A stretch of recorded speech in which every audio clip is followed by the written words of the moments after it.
happened to me on a dark night in 1976. It was December 19th, a day that will change my life forever.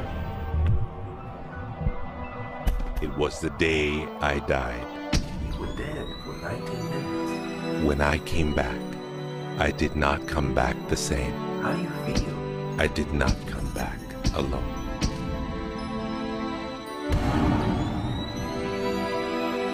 What seemed like days passed in 19 minutes. And over the course of the next few years, I began to remember the greatest mysteries revealed to me. Anything is possible.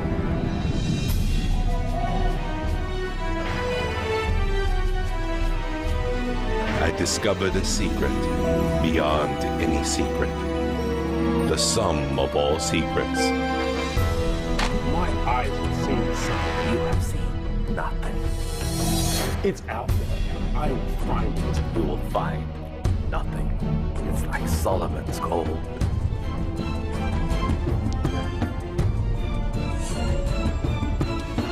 It was the key to Solomon's wisdom. The secrets of the Knights Templar and of the Freemasons. You must be stopped.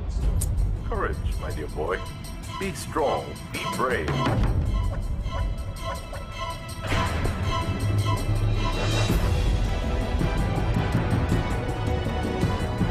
I challenged myself to find out everything I could. I found great teachers who knew this and began to seek them out.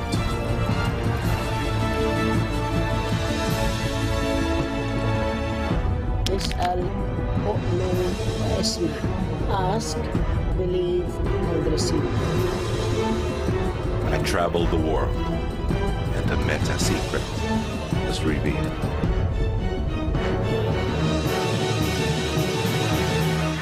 Time has come. I became a messenger to deliver all that was made known to me.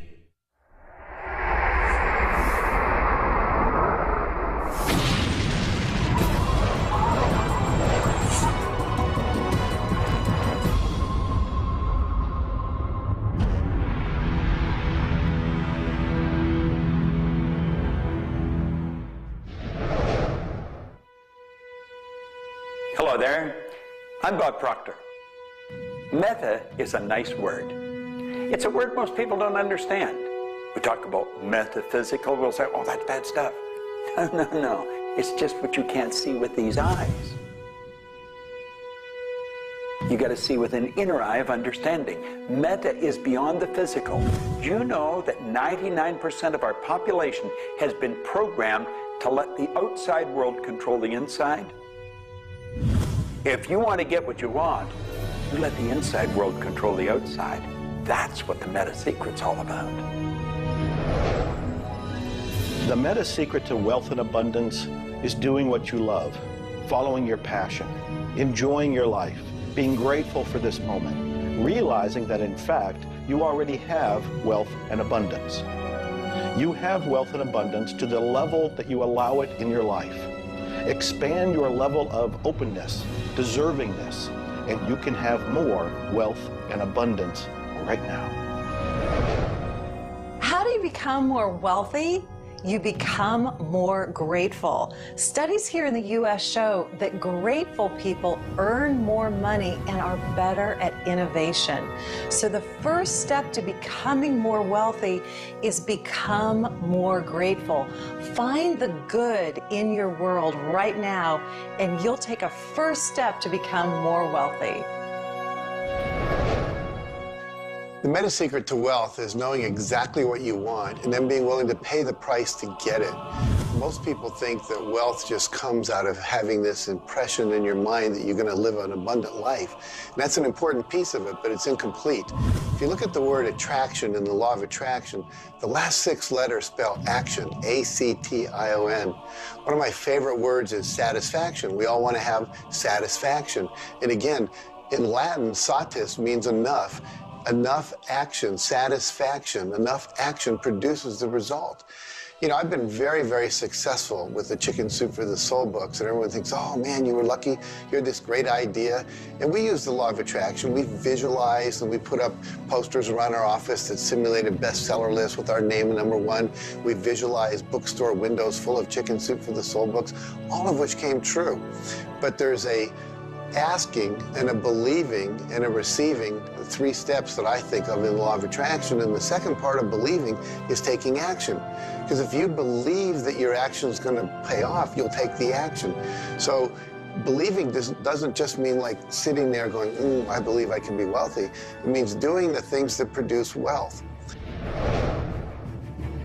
The key to abundance is to act in spite of fear, act in spite of doubt, act in spite of worry, act in spite of inconvenience, act in spite of uncertainty, act in spite of anything. If we're talking about metaphysical, we're talking about beyond the physical. So what we've got to do is go inside. We have been programmed to live from the outside in. We're letting what's going on outside of us control what's going on inside. If we're going to get into the meta side of our own personality, we've got to get away from this physical instrument we've got and move into the higher side of our own personality. And start to understand that we live simultaneously on 3 planes of understanding. And we work from a higher to a lower potential. If you're working with electricity, any electrician, any engineer will tell you that you have to work from a higher to lower potential. If you go contrary to that, you're not going to get any use out of the electricity. Well, when you're working with the mind, you don't start with the physical and work up. You start with thought and work down. Thoughts are of a spiritual nature. Spirit's omnipresent. Where's thought? Thought's omnipresent. 100% evenly present in all places at the same time. I can be underwater and think. I can be in an airplane and think. I've had the pleasure of working with a couple of the astronauts that have been on the other side of the moon, and they could think. Not only could they think on the other side of the moon, they could transfer their thoughts to somebody here on Earth. It's just a form of telepathic communication. You know, it's been said that if you build it, they will come. I think if you build it, and you build something with true excellence, and you distinguish it in the marketplace, and you come up with a selling proposition, and you are aggressive in your marketing to the world, it's possible that people will come. But it's not inevitable that they will come. And sitting around passively visualizing things is not likely to get the world beating a path to your door. My meta secret about wealth ultimately is you've got to create a lot of value for a lot of people. And if you do that, you will bring a lot of wealth back to you.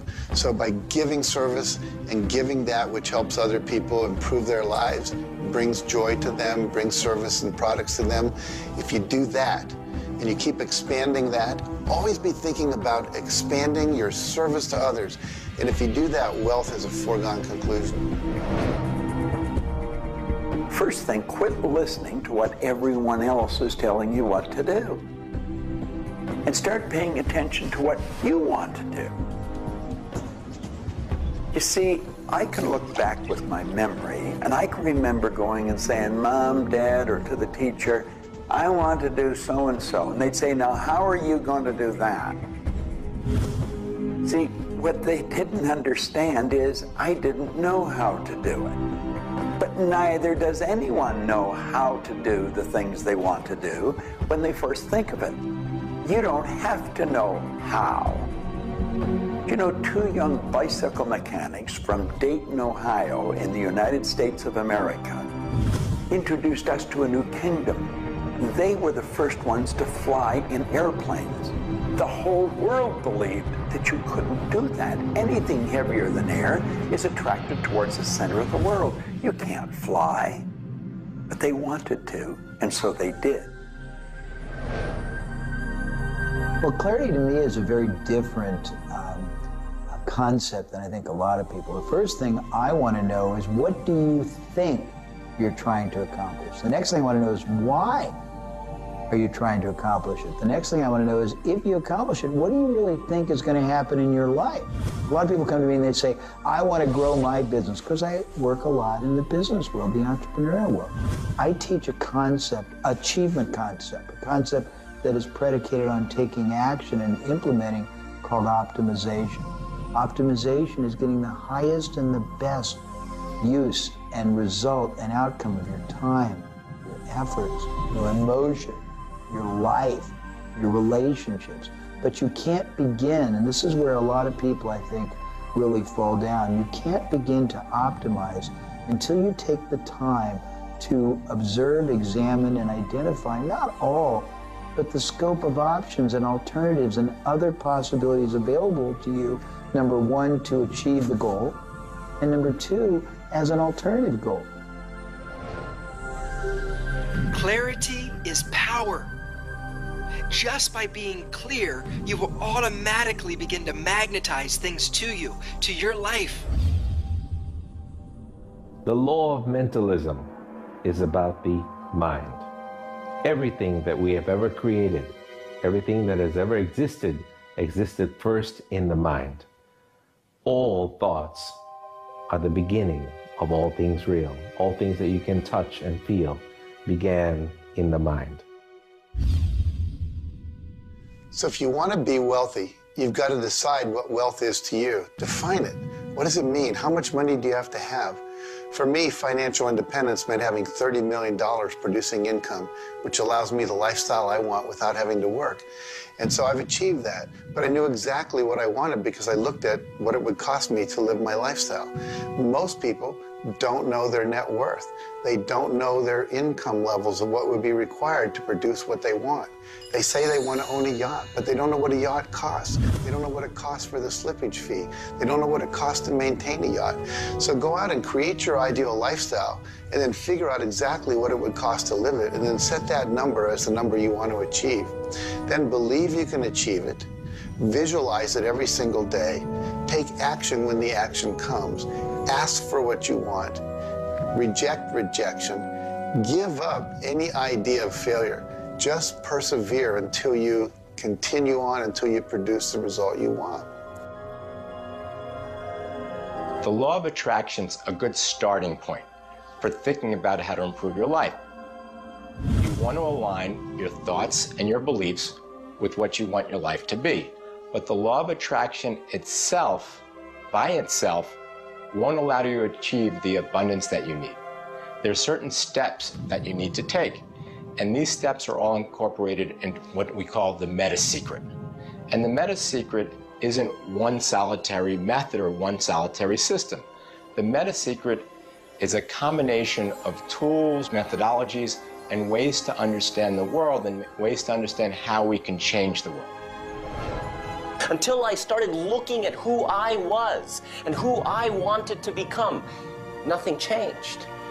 Because every time I would look and I would blame something else or blame somebody else or just look in a different direction that was not inside, I would get more of what I was creating. Because every time I created something, people would react to that. Every time I took an action that was blaming this or blaming that, people would react to that. And you know what? Then I would react to their reactions. And I was creating an environment that was busy, instead an environment that supported wealth and abundance. If you look around, there's nothing but the abundance everywhere that you see. You see the trees growing. You see businesses happening. This is wealth, this is prosperity, this is abundance. If it's not happening for you, it's because unconsciously you have beliefs, counter-intentions, negativity that actually blocks it from coming into your life. It's actually working the law of attraction all the time, but it's happening on an unconscious level. The abundance is there, the wealth is there, but if you don't feel it, if you're not expressing it, it's because inside of you, you may feel you don't deserve it.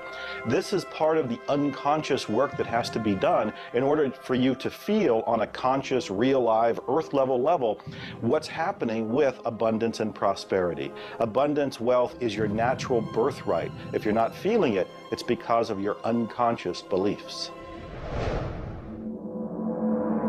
The law of correspondence, simply stated, is as above, so below, as within, so without. The law of correspondence is simply attesting to the fact that we are human creatures physically present, but we have minds and we have spirits. So we exist in more than just one plane. We might even be multidimensional beings with multidimensional thoughts, and there may be more to you than just meets the eye. If you want to be wealthy on the outside, you first have to become wealthy on the inside. As above, so below. As within, so without. First, you have to become wealthy in your thoughts. Then you become wealthy in your outer expression of that. You have to have a wealthy attitude. You have to have a wealthy, abundant thought form about who you are and what's possible. And when you have that, it will start to manifest outside of you. If a person wants to take a quantum leap rather than incremental steps, they have to begin by understanding that they can do that. There's a marvelous little book. It's called U Square. Now think of what that means. If you square a number, you multiply the number by the number, don't you? Well, when you square, you multiply your potential by your potential. It's astronomical. I mean, you just go off the board. The man that wrote the book, Price Pritchett, he said, when you're looking at a quantum leap,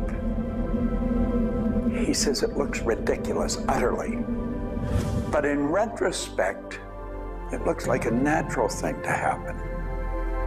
It was without effort. It's with ease. And that's what quantum leaps are. What you're really doing is getting rid of limitations in your mind, and you're letting your mind just take off and build a great big idea. And you start before you're ready. You defy what the masses are controlled by. You've got to move into a space all of your own. Understand you're working with an infinite power that's omnipresent. It's with you all the time. It's closer than your breath.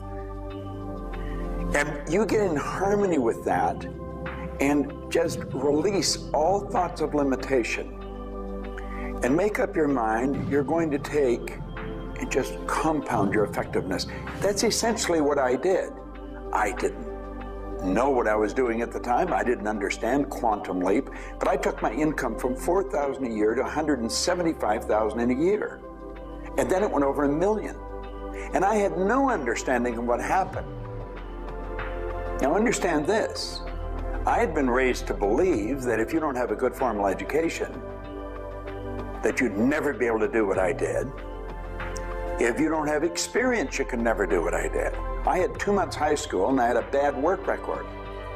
But my income went from $4,000 to over $1 million a year. Now you can do that. And the first step is understanding that you can do it. Quit listening to people tell you you can't. And start to see yourself doing something really big. Write it out on a sheet of paper. Begin by saying, I am so happy and grateful now that I have turned my annual income to a monthly income. It's not just about attracting things to you. It's about learning to trust what you're attracted to. You are naturally going to be attracted to certain kinds of people, to certain movies over other movies, to places you want to vacation versus other places, to workshops you want to take or books you want to read versus other books. Trust what you're attracted to. It will take you where you need to go, and it may not always make sense to you. I remember going to a seminar, and there was a woman teaching about how to triple your income in a year. And at that time, I was probably more like a hippie than I am the entrepreneur that I am today. And my wife, who was against making money at the time, thought it was evil when you should be into total service and all this. She said, I can't believe you're going to that workshop where they're going to teach you about how to make all this money. I thought you were more spiritual than that. I said, honey, I don't know why. I'm attracted to that workshop. I'm going to go there. So I sat down, the woman next to me, we started talking. It turns out she was a veterinarian. And it turns out that our cat had feline leukemia at the time. And I started talking to her about that, and she said, well, I'm the world's expert on feline leukemia. And I said, well, I've heard there's no cure for that. She said, no, there actually is a cure, and I can teach it to you. And so she called my veterinarian, told him what to do. My cat lived for many, many more years than the local vet thought it should. But see, I was trusting my attraction to go to that seminar, and it led me in a path that saved my cat's life, which was not where my conscious thinking was, but it was a very important goal to me to keep my cat alive. Those kind of things will start to happen. Most people are uncertain about something. They're uncertain about their next step. Here's your message. Do it. Do it. Whatever you're uncertain about, do it. Take the step. You will learn so much more. You'll get so much further faster by actually getting in the game than doing it, than thinking about it forever. One of my sayings is, one step in the right direction is worth 100 years of thinking about it. The law of correspondence, the law of mentalism, and the law of vibration all combine to help you understand that the notion of wealth is arbitrary. You're always wealthy in comparison to someone else. You choose a person to compare yourself with, or your wealth or your level of wealth with, and then you decide at that point to be happy with the situation or to be unhappy, and therefore change it. All of wealth is subjective. Understand this, and you understand that there's an ebb and a flow to your finances. The more comfortable you are with how you interact with the world, with the value you give in the world, with the service or the product that you give the world, then you begin to realize your place in the world. And by realizing this, you participate in the abundance that is all around you at every moment and at every time. It is all yours. From the beginning, it was yours. Until the end, it will always be yours.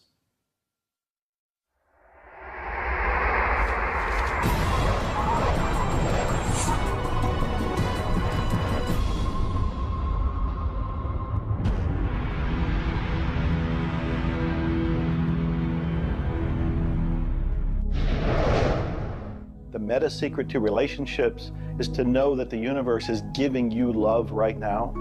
When you give love to the universe, when you give love to another, you will receive love in turn. Love is the essence and nature of relationship.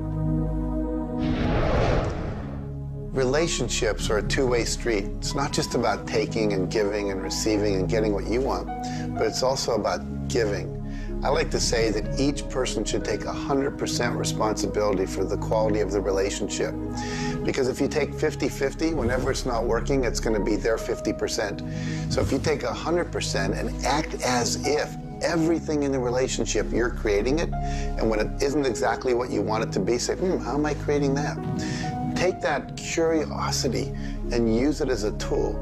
And when you get the answer like, oh, I'm not coming home on time, I'm not listening, I'm not doing this, then you have the opportunity to shift and do the thing that produces relationship. A friend of mine wrote a book called Making Relationships Work. And the idea is there is work in making the relationship work.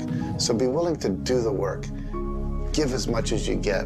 The more you give, the more will come back.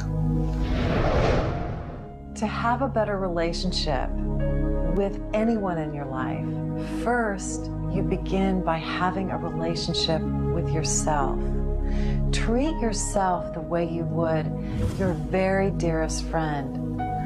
Love yourself regardless of all the crazy shenanigans you pull. Believe me, I do this every day. So if you want a better relationship with someone else, love yourself. Relationships are part of what the universe is giving you as a gift. The first and most important relationship is the one with yourself. When you love yourself, you heal yourself. When you love yourself, you become a magnet that people want to hang around, and you begin to attract other people and new relationships. It's all based on love. It's all based on non-judgment. It's all based on total acceptance. The universe has a relationship with you right now, and the universe wants to give you more. Are you ready to accept it?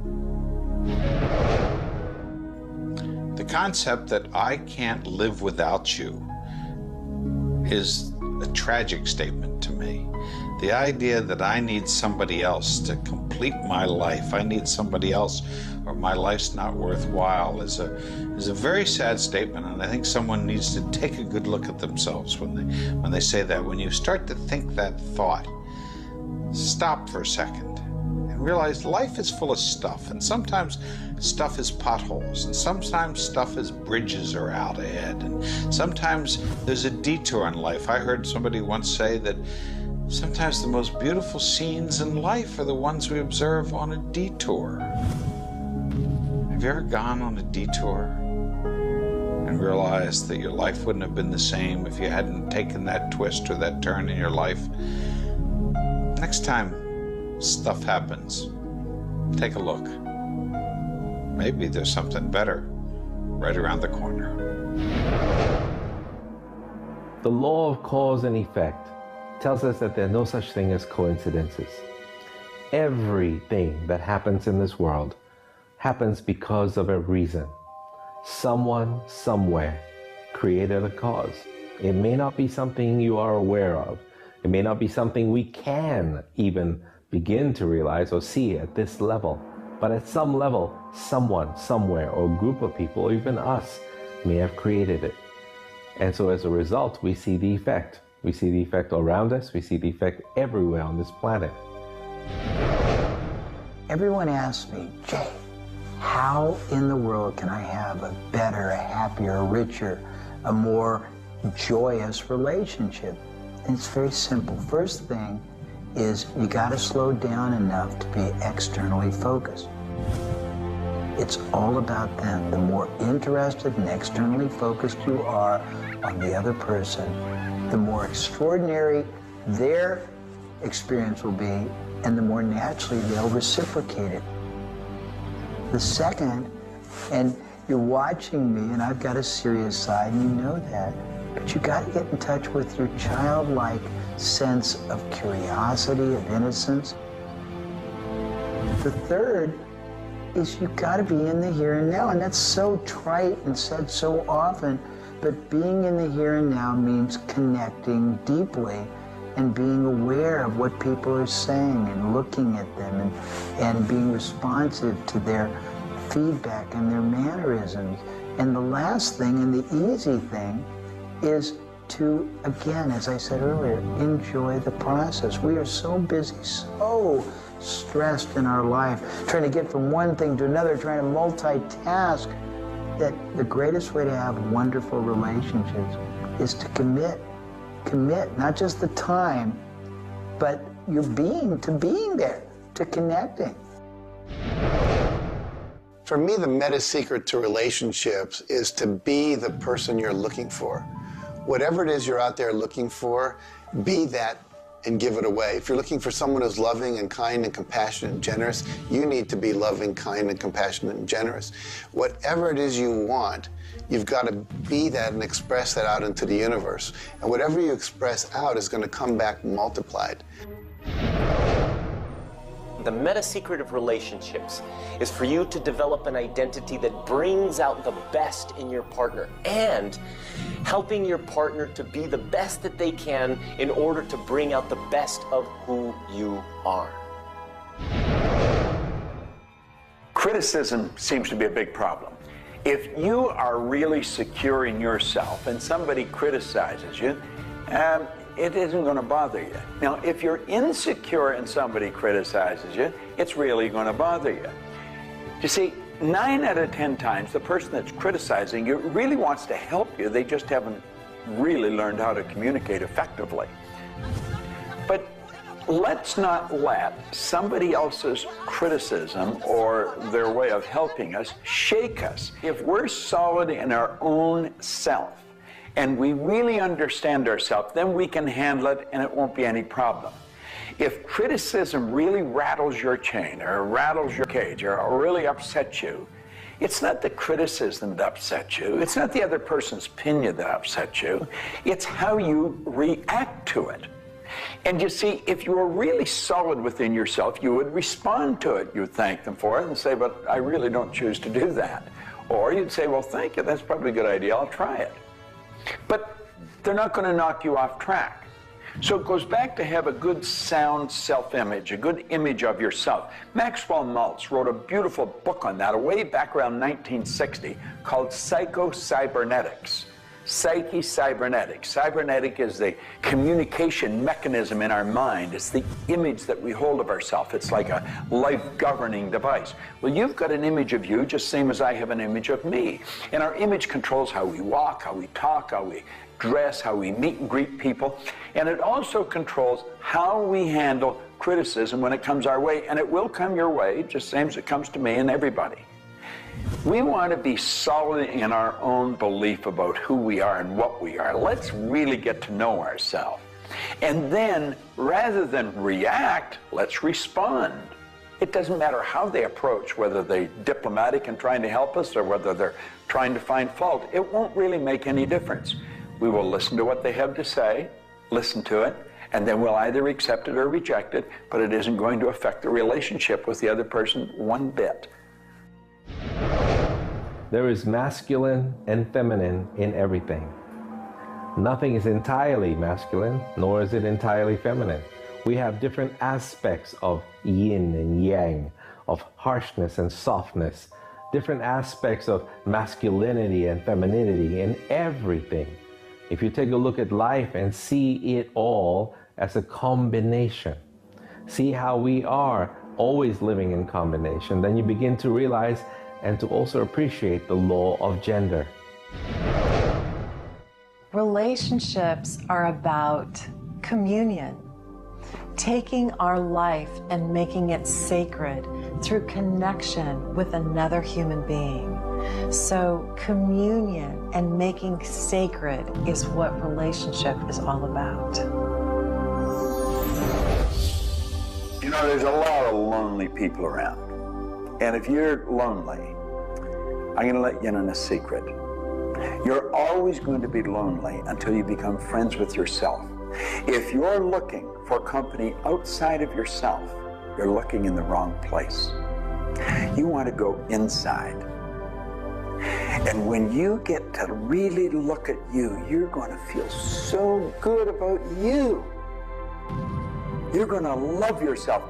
Now, you see, as a little kid, you were probably taught, don't love yourself, that's conceit. I know I was, and most of the people I know. That's not conceit. That's a healthy, conscious awareness of who we really are. I'm not talking about an ego trip. I'm talking about really becoming acquainted with yourself. You've got to build a good relationship with you, or you're always going to be lonely. When you get angry, look at it as, okay, this is a gift. I need to release something here. And in that process, relationship becomes a school for growth instead of just like it's someone that's going to please me. Look at how can I serve them and how can I learn from them, as opposed to how can I manipulate them to give me all my needs met. If you do that, you're going to end up with a much better relationship. If you're in a relationship where you're not experiencing full love, the way to change it is not by changing the other person. It's by changing yourself. You look within yourself and you start to feel grateful for everything about you. As you change your relationship with yourself, magically, the outside relationship will change as well. You will suddenly see it transformed. You will suddenly see that there's love in that relationship with that other person. But you don't change the other person. You change you. A lot of people spend valuable time in their life focusing on the past. I could probably spoil your week if I reviewed the first 26 years of my life. My life was a mess. And you know, at the end of 26 years, imagine living for 26 years and looking at yourself, you're unhappy, sick, and broke. I had a guy look at me and he told me I was one of the most miserable people he had ever met. And he was right. I was plain miserable. He said, you're always sick. I didn't have a terminal illness or anything, but I was always backache, headache or something, and I was always broke. He said, why don't you change it? Well, as long as I kept focusing on what led me to this point, which was a bad trip, I was going to create more of the same. And he said, let it go. Forgive it. If you're looking for love and not finding it, it's no doubt because of a lack of forgiveness in some area of your life. This is true for all of us. You want to look in your life, look at your past, look at all of your relationships, and ask yourself, where have I not forgiven? Myself, my parents, my siblings, my neighbors, my relatives, my business partners, where have I not forgiven? When you go and forgive, you release the energy that allows the law of attraction to bring new love and new relationships into your life. How do you do this? You look and ask yourself, where have I not forgiven somebody? Somebody's going to come to mind. It could be you. The second thing you do is say, can I forgive them? Can I forgive myself? Whether you say yes or no, you move to the third part of this, and you start to wonder, what made that person act the way they did at that point? What made me act the way I did at that one point? And you start to go deep into understanding the psychology of behavior, and you realize we're all doing the best we can, yourself included. At that point, when you can forgive yourself and you can forgive these other people, whoever it might be, for whatever may have occurred, when you forgive them, you release all of the energy that's been stuck psychically within your own mind and your body and your soul. And when that releases into the universe now has an open pathway to return to you new love, new relationships, new blessings. It all begins with forgiveness, and you can do that right now. When we talk about love, we're talking about the greatest word in the world. Leadership is a great word, but no word compares with love, because without love, you're dead. There's life in love. There's forgiveness in love. There's really everything. There's thankfulness in love. Now, the problem is learning where do we start, because we find sometimes in families there's no love. In marriages, there's no love. But we quit looking around and we start learning. It begins with me. And when we start learning, we're not too loving ourselves. And it begins with your learning. To me, you could say you're loving, but unfortunately, you love people you like. Love has to be unconditional, loving those you don't like. Now, in my case, when my wife married me, she said she loved me. I told her I loved her.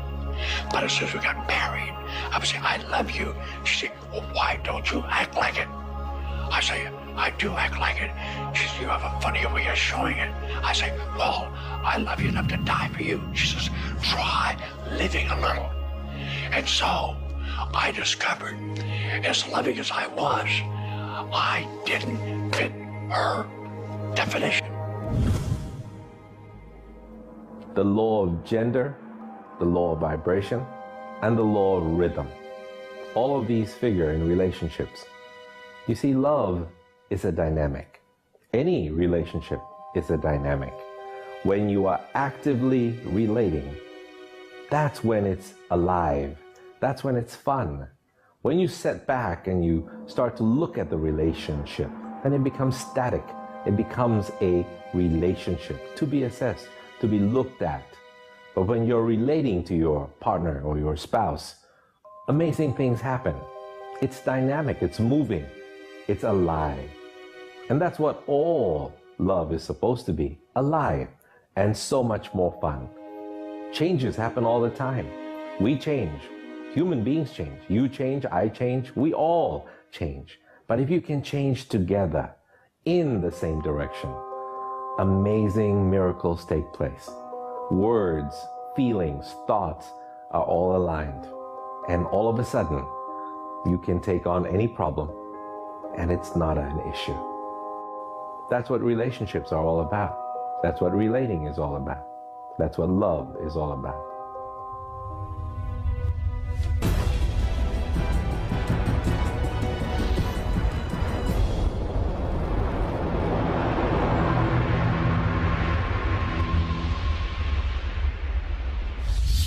はじめに言葉ありき、すなわち、クリエイターなるものはやはり言葉、振動を用いて全てを設計されたんではないかと思うんですね。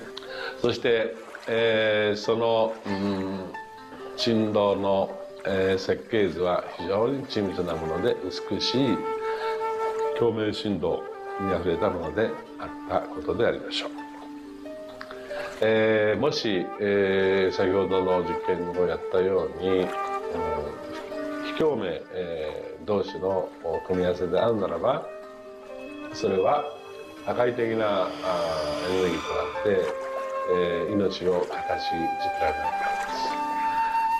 私たちの体は最終的にクリエイターの、いろいろな、試行錯誤によってだんだんこう単純なものから、微生物だとか海の中のものとかそういうものから、小動物始まって複雑なものになっていって、最後の芸術作品として、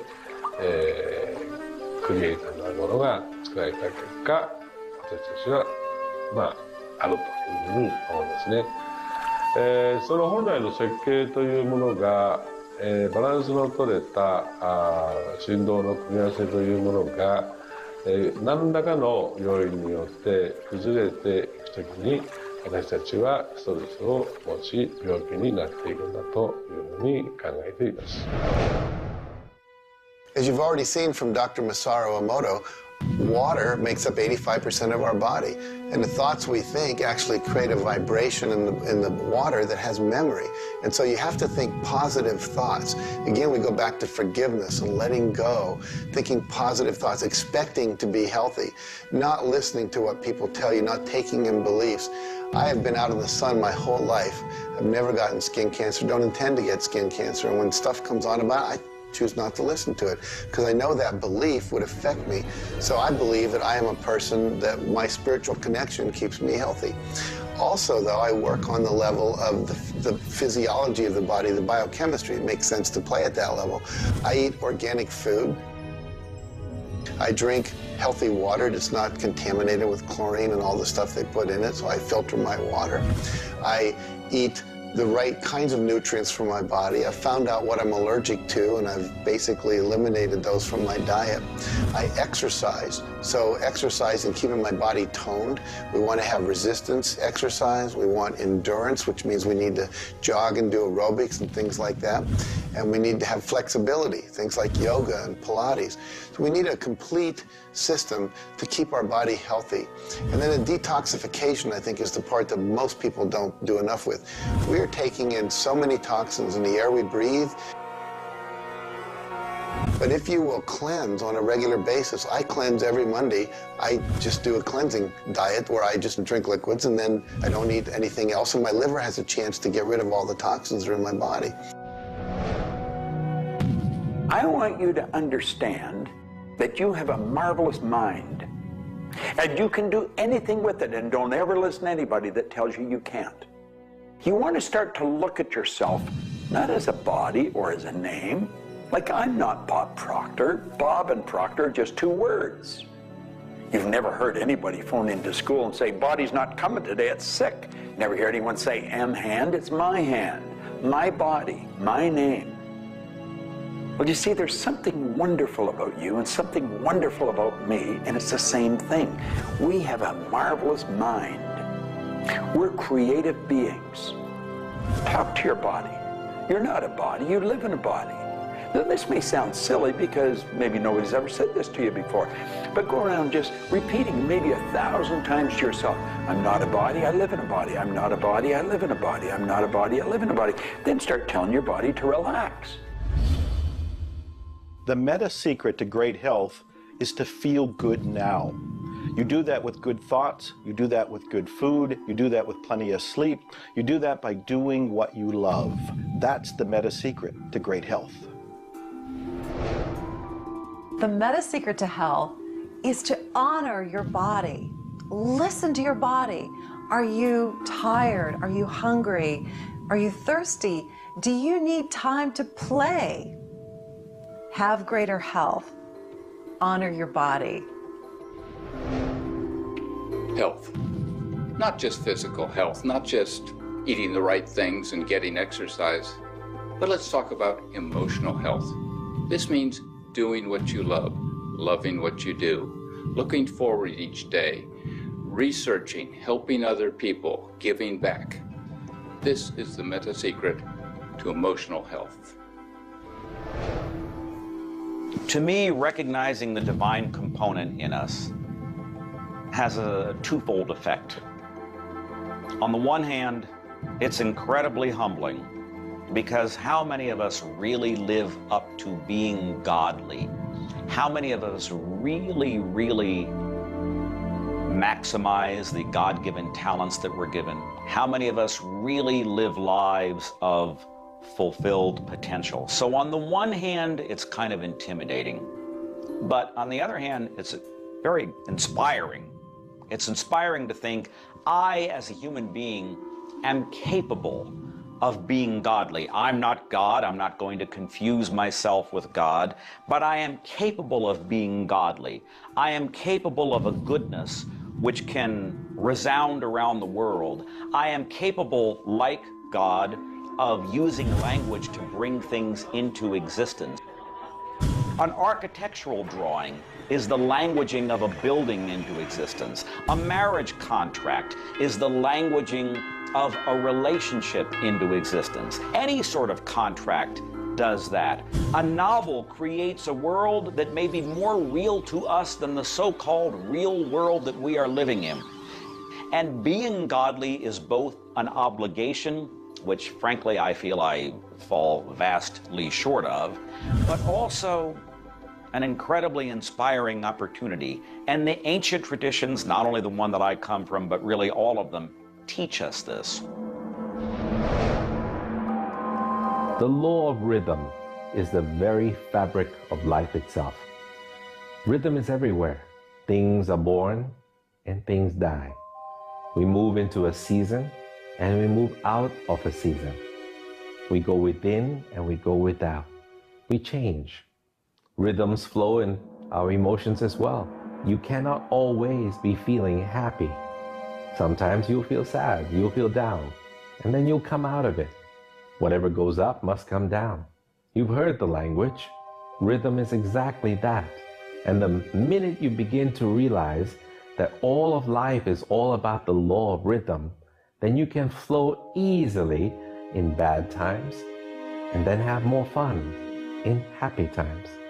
When you start to expect rhythms, know that if you're happy in one direction, you can also be unhappy in the other direction. The law of rhythm surrounds us, works with us, and if you master it, there's nothing you can't do. The meta secret to health and having amazing energy is the ability to look at your world from a perspective that, hey, things aren't always going to go your way, but you know what? As long as you always do your best, as long as you are focused on what you achieve and what you're trying to accomplish, then it's all going to work out. I think one of the most important keys is to recognize in life just about all the limitations that we have are self-imposed. To realize that is the greatest breakout, the greatest. I talk about staging jailbreaks in your life, breaking out of the mental prisons, getting over the walls of the self-imposed impossibilities in life. And it is remarkable what happens when you realize, take a look at what really is holding you back. And very often, almost all the time, it's you. It's you. The power lies within you. See, humor is good. It really is. I don't really understand what it does to you, but I know it does something to your brain. Norman Cousins, who's gone now, but lived a long and very, very effective life. And he had been diagnosed with a disease, and it was killing him. He was literally dying. And one day he got thinking to himself, if sadness and sickness are hooked together, then happiness and health must be hooked together. And so he had people bring in old movie films of Laurel and Hardy and all kinds of different old actors, funny stories. And he started to play them. They made him move out of the hospital. So he rented a suite of rooms in a hotel. And he had these movies playing all the time. And he was laughing, a real belly laugh. And he got better. Now, I think you know when you're laughing, you're feeling good. Start to laugh at yourself. When you make a mistake, laugh at yourself. Don't get serious with yourself. It plays a very, very important role in a healthy, relaxed life. If you want to study it further, get into some of Norman Cousins' material, and he'll explain exactly what it does to the brain that controls the vibration of the body. Start laughing a little more. Have fun. The mind can't be all it is designed to be without the body being everything it was designed to be. But we basically thwart both. Or you can have a great relationship. You can have a great financial situation. You can have a great family relationship. And the big problem in our society, certainly in Western society, people don't exercise, 92% of people don't exercise, they don't eat nutritious things, they don't complement to compensate. It's very simple. And if you break it down to the little steps like eating an elephant, you'll have the most rich, satisfying, fulfilling, gratifying, liberating life, but you gotta balance it. Health is all up here. All I know is right now. I don't have a voice. I don't have much sight. I don't have a hearing. My strength is gone. However, I have never been more excited and thankful in my whole life. The law of vibration simply states that everything is in motion. Nothing stays static. At some level, even though something may appear as if it's not moving, its molecules are moving, its atoms are moving. Everything vibrates. Not just your thoughts, everything. Now, I do understand that dis-ease cannot stay in a healthy vibration. It just cannot. I also understand you cannot turn dis-ease into health, but you can release dis-ease and recreate health. You see, your body is changing at the rate of millions of cells every second. And it's the thought patterns that you hold in your mind that control the vibratory rate of the body. Your brain is an electronic switching station. There's all kinds of material written on thought, on attitude, and on health. And I do know this. If you are suffering from a physical disease, quit talking about it, quit thinking about it. Go to a very competent medical doctor and follow that person's advice, because he or she will tell you what to do physically, but at the same time, instantly begin visualizing every molecule of your being in a harmony with the law of vibration. Now, I would have an affirmation that I would repeat. I am so happy and grateful now that every molecule of my being is vibrating in perfect harmony with God's laws.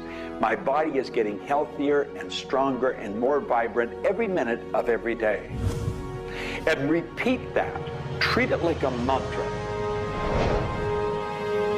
I can't predict what's going to happen for you personally, but I do know that hundreds of people, if not thousands of people, have experienced healings, and cures by beginning to change their thoughts about what's going on in their body. In my book, The Attractor Factor, I talk about a person who had cancer.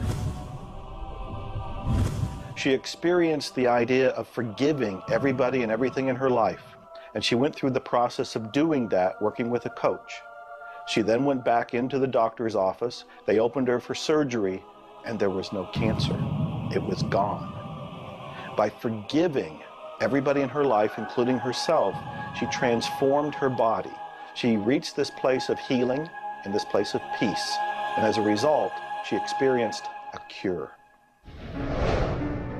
If you're finding yourself sitting here watching this and you're ill, you've got a chronic condition, you're sick, what you need to do is a couple of things. Number one, you need to first work on your attitude. You need to believe you can get healthy. You need to not believe anyone who tells you you're going to die, or it's terminal, or it's going to take a long time. Literally, we know that we can get rid of a disease in minutes, in literally minutes. I had a cold once, and a person literally did an exercise with me. My nose dried up, my fever went away, the achiness went away in 5 minutes. So we know the power of the mind. We know that you have to forgive and release. So much work now being done on cancer where we know there's resentment, and different forms of resentment will come into different forms of cancer in the body. So it's critical to get yourself aligned with spirit. When you are aligned with spirit through meditation, through doing the things that bring you joy, through doing the things that align you, and you know what that is for you. It could be singing, it could be walking in nature, it could be petting your cat. When you move into that state, healing naturally takes place through you. There's this innate, natural healing ability that's always working to heal you if you get you out of the way. By you, I mean your ego mind, your beliefs, your fears, your doubts, all of that stuff, all of the resentments you've held that you haven't released, that will keep you sick. So you've got to do some kind of work to get into a spiritual alignment and to release the negativity. Emotional pain is very real. It's like sorrow and grief. Like grief comes in waves. It just sort of overcomes you and then sort of fades away. You could have experienced some traumatic situation, anything from rape to the loss of a loved one or being held up, where somebody invaded your privacy in some way or another. And it causes deep emotional pain. What we want to realize is that we are bringing that on ourselves. You say, well, wait a minute, you're not bringing it on yourself. No, but you're reliving the situation. We've got to separate ourselves from the incident, from the situation. We've got to realize that it's a very real part of life and attempt to separate ourselves from it and deal with it as best we can and then let it go. Otherwise, we're going to carry it with us and we're going to keep experiencing it over and over and over again. どうやってわかるか。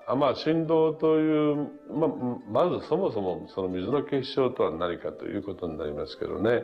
結晶というのはやはり情報だと思います。で、情報というのはバイブレーションですね。で、バイブレーションのデザイン家が雪の結晶あるいは水の氷結結晶という形になって現れてきていると思いますが、やはりその我々がなんで、美しいとか醜いだとかそういうような認識能力があるのか、あるいはそれだけには全人類本当に、一緒の価値観を僕は持っていると思いますが、それはもうやはりクリエイターがそのように設計されて、いるからだと思うんですね。それが崩れちゃったらもうこれはもう本当にどうしようもないんだけど、その美醜というのが我々の美しさ、ごめんなさい、バイブレーションの健全さということにつながっていると思います。水は神が自分の意識あるいは意図をまんべんなくこの宇宙に伝えるためのキャリアとして、作られたものだと思いますね。ですから水が別の言葉で言うならば神の、一種のメッセンジャーということになると思いますね。それの形が大げさで言えば結晶という形で表されていると。で神にとって、ふさわしくないなと思うような現象については水はやはり結晶的にノー、良いものはイエスという判断を示すというふうになっていると思うので、それがなぜできるのかということになってくると、これはまた僕にとっては来世の研究課題かもしれません。Stress is caused, in my opinion, when we take our power and give it to the problem. We want to maintain the power. I'm in control of me. The power is going to stay with me. I am not going to let the condition, the circumstance, or the challenge that I may be facing control me. You can make a decision right now that you are going to maintain your power and you're going to let everything outside stay outside, and you know that when you're in a totally relaxed state, the solution to problems come. Quit getting involved in these sophisticated stress management deals. Release the stress. Let it go. You're in charge of your body. Just say peace, be still. Visualize a beautiful lavender energy flowing right into the crown of your head and circulating right through your body. And then start to imagine every molecule of your body vibrating in perfect harmony with God's laws. You're totally relaxed. You're in charge of yourself. There is no stress where there's relaxation. Be calm, peace, be still. Don't even use that word anymore. Get rid of it. Release it. The laws of cause and effect, of rhythm and polarity, come into play when we talk about your health. Your body is an amazing symphony. Amazing miracles taking place on every part of your body. And what holds it together are fields of force that we cannot even begin to understand. Every day, your cells are renewing until you have new organs generated all the time. And your body and your cells are repairing themselves even as they remove toxins from your body. I can't help to wonder sometimes if you gave that entire symphony a wonderful environment filled with fields of happiness and radiant joy and vitality, how that growing, renewing process might work a little bit better, sort of like happy children in a playground.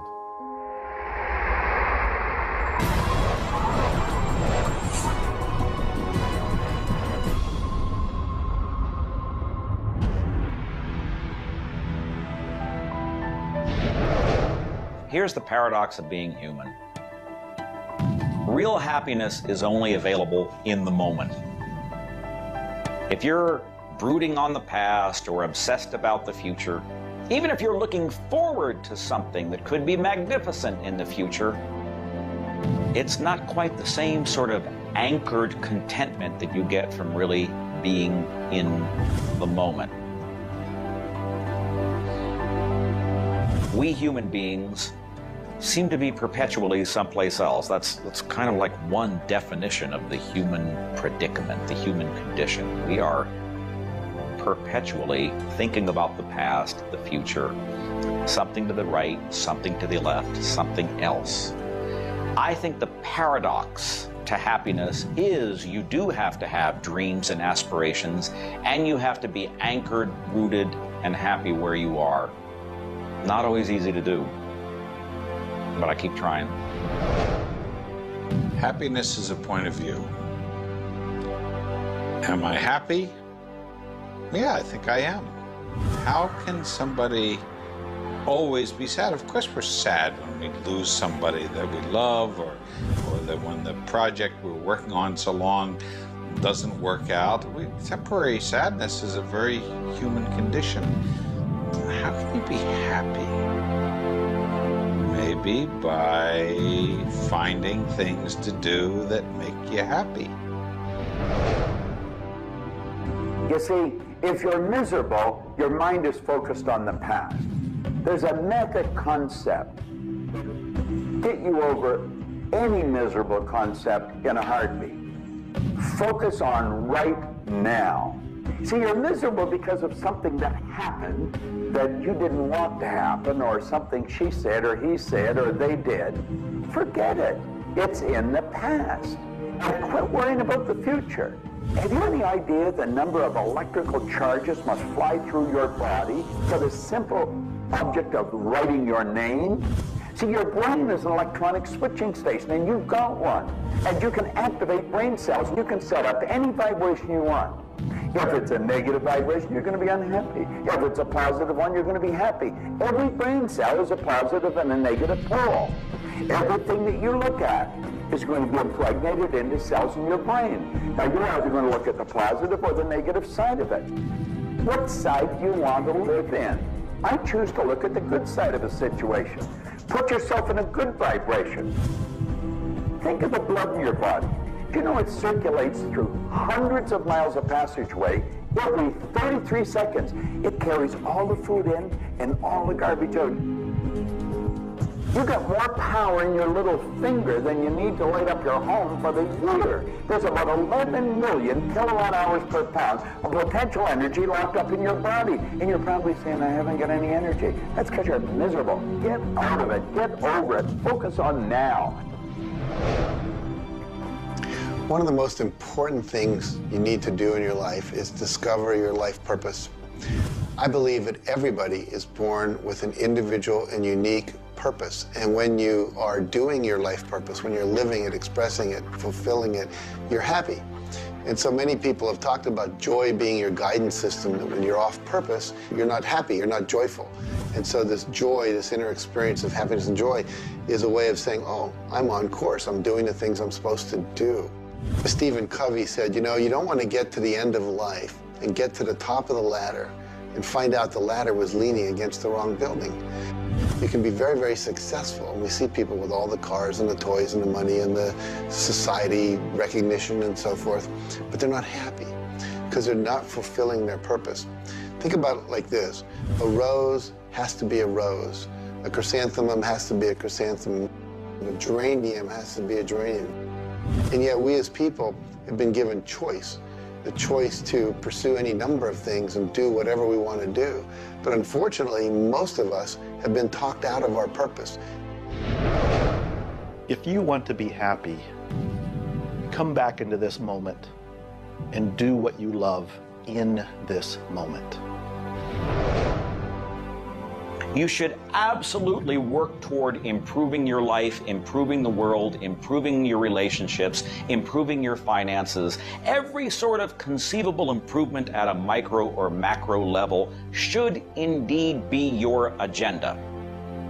But if you are not happy with things the way they are, then your happiness is perpetually on hold pending a condition that doesn't exist yet. If you do that, you will never be happy. You have to realize that the point of power in your life is in this moment. People think about the future and they throw their power into the future. There is no future. When it gets here, it's called now. It's called this moment. People think about the past and they throw their power into the past. But there is no past. It's gone. When you think about the past, you think about it in this moment. This moment is all there is. And you can be happy in this moment. When you are, everything is taken care of. All is well. Happiness and achieving happiness is a process. It's not something you achieve right now and you're done and you have your happiness. It's something that you're constantly attaining and re-attaining through life.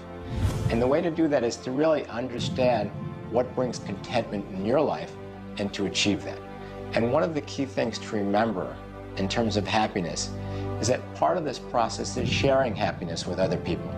The more we share happiness and the more we teach other people how to bring happiness and fulfillment in their life, the more we'll be happy and fulfilled.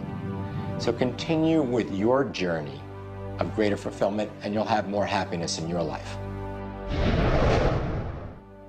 The law of polarity is about dualism.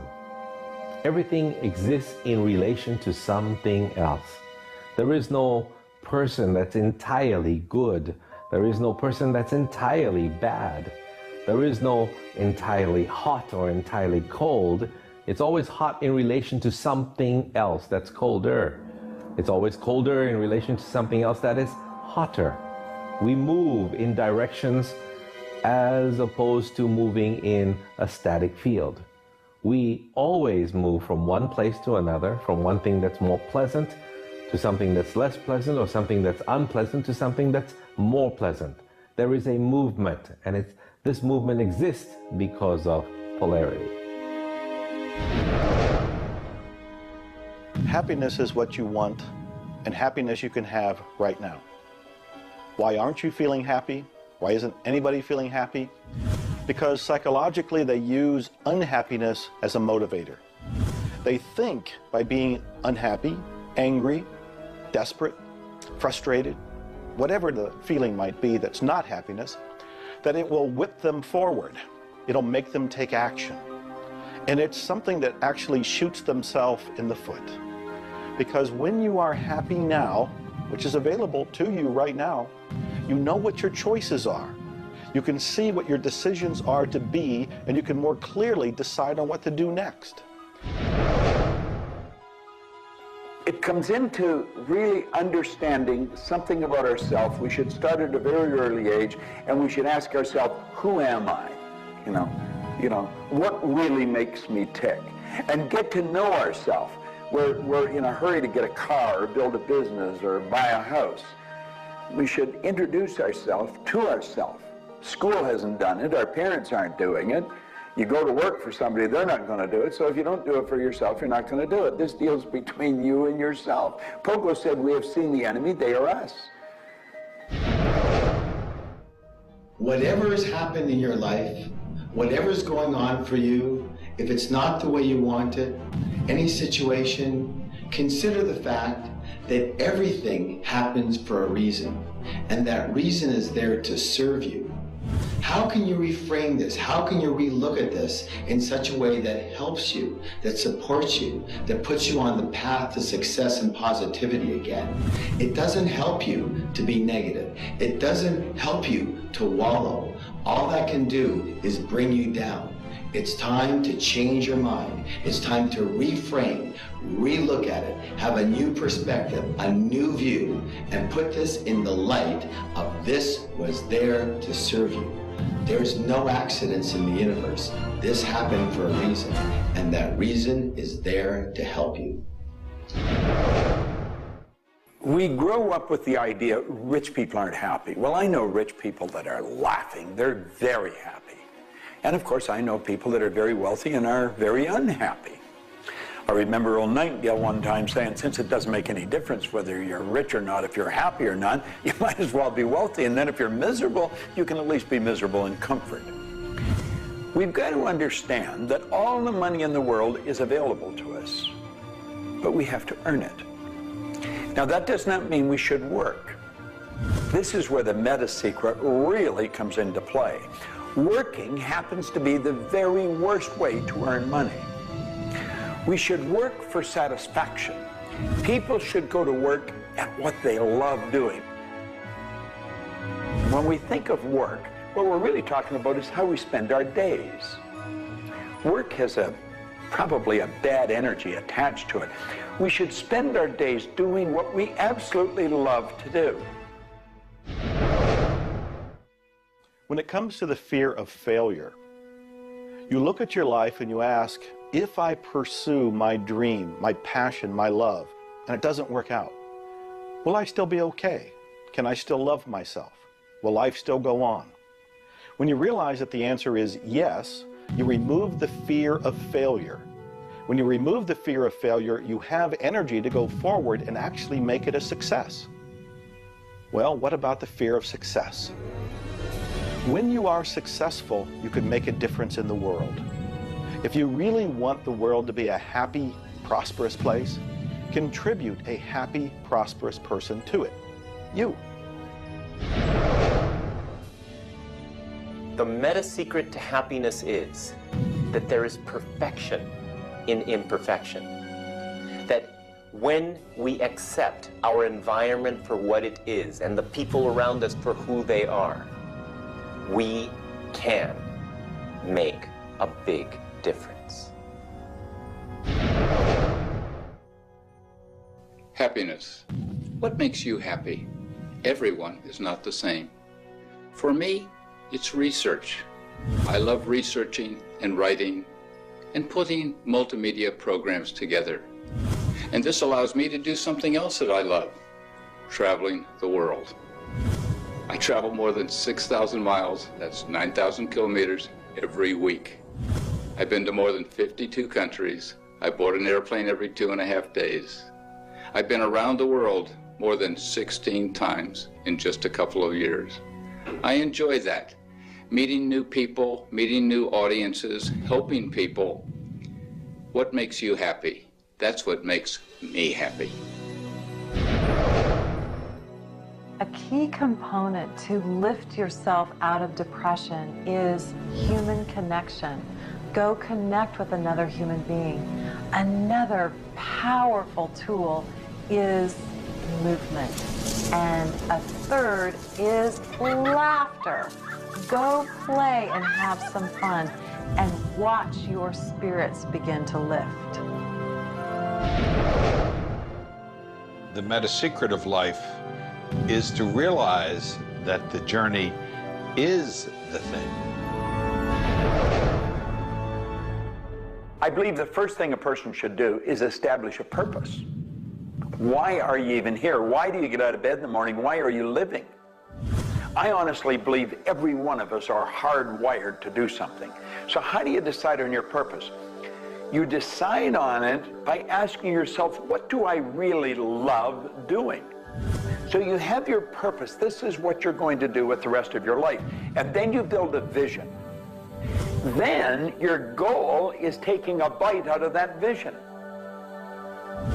Now, when you do that properly, you're going to love what you do. When you wake up in the morning, you can't wait to get going, and you're going to be doing it until you go to bed at night. Therefore, all of your day, all of your hours are filled doing with what you love to do. That's called living. Everything else is dying. See, there's a basic law of life. It says create or disintegrate. You're growing or dying.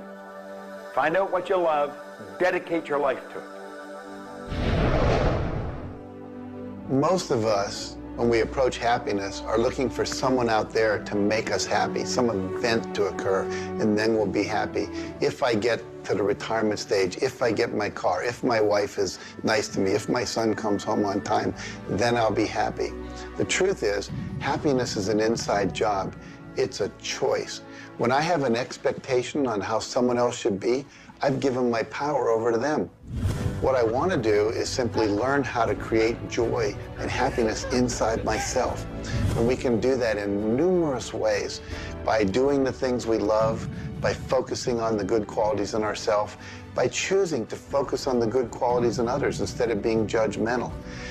Once we realize that happiness is an inside job, and I get to be as happy as I choose to be, not as happy as other people make me, the reality is I can move into a state of pretty much constant joy and bliss. Stuff happens. Life happens. And then you get to choose.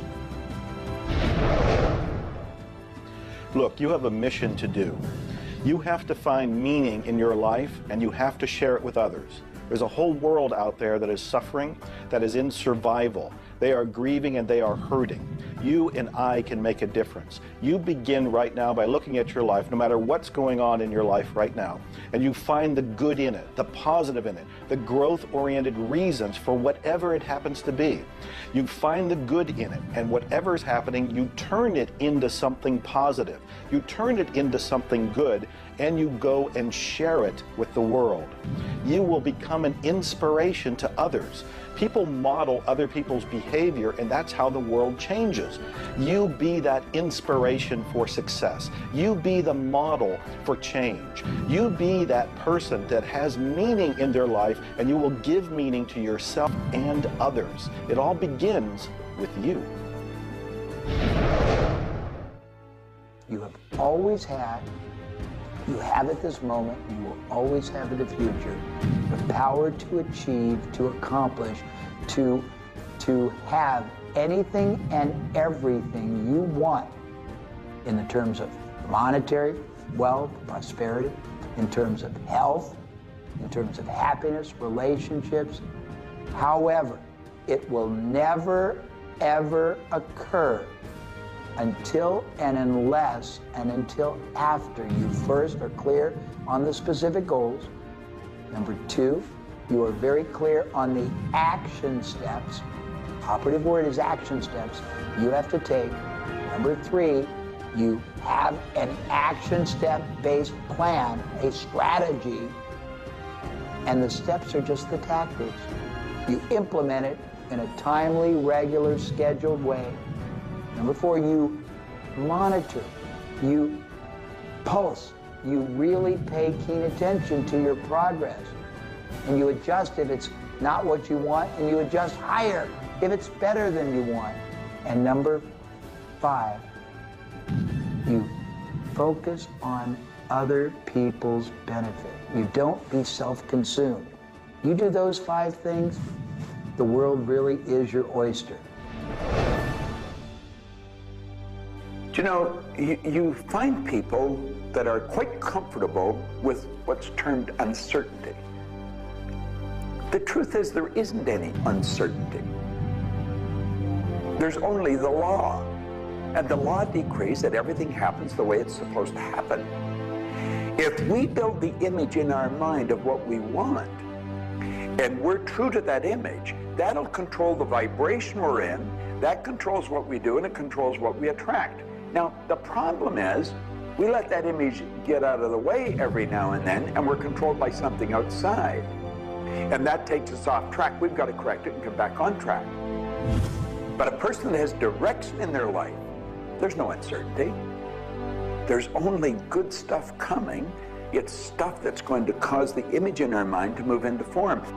And so we wake up every day wondering what part of it's going to show up today and where's it coming from and who's going to deliver it. Every day holds something really good for us. Alfred Adler, the great psychologist, said, "I am grateful to the idea that has used me." I love that. Get a big idea and understand that you're going to see it move into form, and that's just as certain as the night following the day, because that's governed by law too. The laws of correspondence, of vibration, polarity, and rhythm come into play when you talk about the meaning of life and happiness. We make our happiness dependent on what other people can do for us instead of what we can do for ourselves. You know, there's a concept they don't teach you in school. It's called enough. Sometimes what is enough for one person may not be that way for somebody else, and we want more. And when you want more, you're setting yourself up for disappointment, because not always will you get more. Sometimes you do, but it's not all the time. I don't know who told us on this planet that everything is going to go our way. Sometimes things will go your way, sometimes they won't. We've got to learn to accept this. That's the rhythm and the flow of life. All of life is filled with possibilities. And when you see possibilities, well, it allows you to accept failures as not final. Failures are learning lessons. The American Indians, the Hopi Indians in the Southwest, well, they have a belief. Every day they wake up and pray to the Great Spirit, and they say, "Oh, Great Spirit, allow us today, this day, to make 20 mistakes." You see, they believe that by making mistakes, by failing, you actually learn more. You add to this wonderful fountain of wisdom that is called you over a period of time. And if you don't fail, they say, you don't learn anything. So how many times have you failed? I know I have failed a lot. But over the course of the years, I also knew something that was different. And that was that I was responsible for my own happiness. I knew that there was laughter everywhere, but I also knew that if I wanted to participate, that laughter has to come from inside, not from outside. And that's the nature of spirit, and that's the nature of who you are, and that's the meta secret to everything possible. This is our home. We have nowhere else to go. Earth gives us everything we need to celebrate life. Everything you do will either hurt or heal our planet.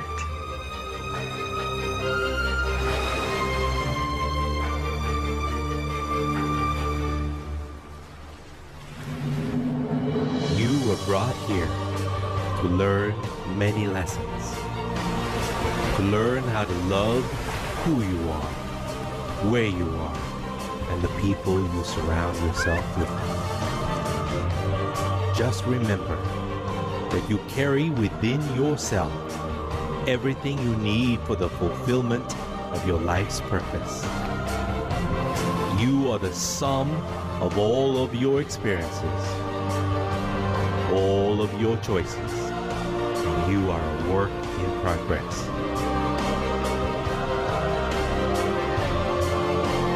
You deserve more happiness, more love, more joy, more abundance, and especially more fun. Life was never meant to be a struggle. You were meant to participate in this grand miracle called life. And as you begin to look all around you, start now to taste, smell, hear, and touch with your heart the abundance that surrounds you. You are indeed spectacular beings of light. So if you want to know the meta secret to life, to happiness, live more, love more, and laugh more. Change the stories in your head, and you can change the world. It's a short trip. Make it a good one.